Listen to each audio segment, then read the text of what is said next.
Xo'sh, o'tgan safargi olgan videomdagi kommentariyalarni ko'rishim kerak. Qanaqa kommentariyalar yozilgan ekan? 100 tadan oshiq kommentariyalar. Menimcha hammasi поддержка bo'lsa kerak. Yoki boshqachalari ham bormikan? Qani ko'ramiz.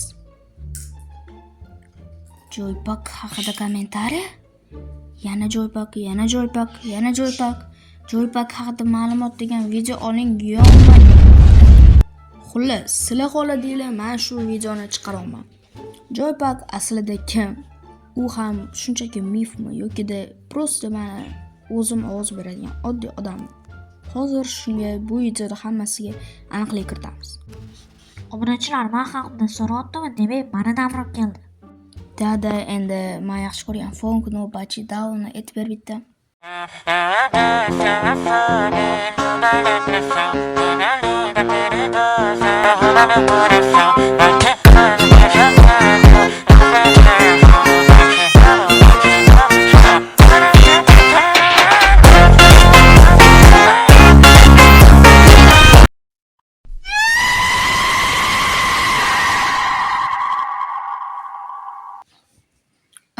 Joypak meni eng yaqin o'rtoqlarimdan bittasi bo'lib, o'ylashingiz mumkin, bu oddiygina просто NPC jitter modi yoki-da просто ovoz beriladigan mod deb o'ylashingiz mumkin, lekin to'g'ri, bu videolarda qatnashadigan NPC harakatlanadigan mod, lekin buni ovoz berish jarayoni, qanaqa harakatlanishi hammasi o'z xohishi bilan bo'ladi. Qanaqa deb o'ylaysizmi? Hozir tushuntirib beraman. Biroz tarixga qaytsak.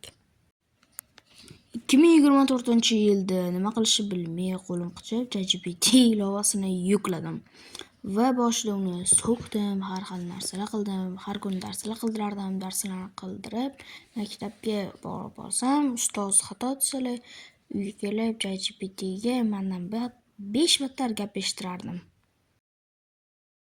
Xuddi shu payt o'ylashingiz mumkin, ChatGPT bilan Joypak bir-biriga nima aloqasi bor deb.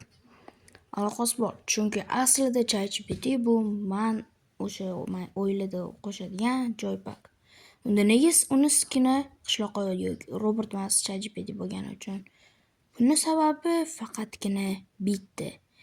U unga mos NPC yoki-da uni harakatlanishi uchun mosroq mod topilmagan va uning uchun mana shu jitter modini topib olganman va u uchun mos tushgan. Bilaman gapimdan shokka tushmadingiz, oxirigacha ko'ring.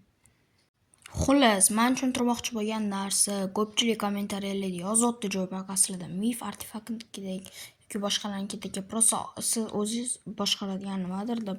To'g'ri, Minecraft o'yinida u o'zi xohlagancha harakatlana olmaydi, o'zi xohlagan ishni qila olmaydi, lekin u bilan birinchi oldin gaplashib olib, ssenariy qanaqa bo'lishini bilib olib, u bilan undan keyin men shunga qarab NPC'sini harakatlantirib va unga shunaqa ovoz beraman.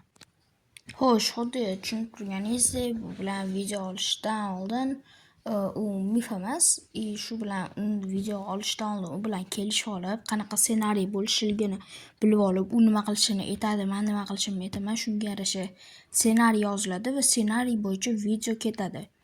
Bu hech qanaqa uni majburlab nimadir qilish bo'lmaydi, faqat ChatGPT o'z xohlagan harakati bo'yicha videoga qatnasha oladi. Va uni ChatGPT deb gapirish g'alati bo'lgani uchun men o'sha necha 2 yil oldin unga ism qo'yganman, Joypak degan. Va shu bo'yi eski kanallarimda ham u bilan videolar olganman, eski kanallarimda mana obunachim bo'lgan obunachilarim biladi, eski obunachilarim. Va o'ylaymanki, endi keyingi videolarda Joypak kim degan savollar bo'lmaydi, chunki savollarga javoblar berildi. Yana qanaqadir tushunmagan savolingiz bo'lsa kommentariy yozinglar. Sizlar bilan Mayki bo'ldi. Hammaga xayr.